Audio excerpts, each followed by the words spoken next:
আসসালামু আলাইকুম, সবাই কেমন আছেন? আজকে আমি ছাদে উঠলাম। ছাদে উঠে দেখছি একটু এরকম ছাদটা। এরপর আমি ওপাশে যাচ্ছিলাম, তো যেতে যেতে গাছ পেলাম। গাছ থেকে পাতা চুরি করছিলাম। আর কোথাও এটা কি বলে আমি চিনতাম না, ওটাকে বলতো সবাই পুঁটি। ওটা ধরলে বলে পাগল হয়েছে, আমি ওসব শুনতাম না। তা আমি যাচ্ছি ওই পাশে,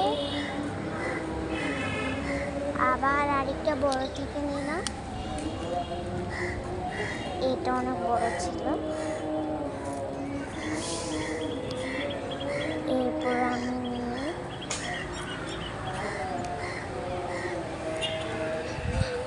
হাই হাই হাই হাই দেখেন আমাকে দেখে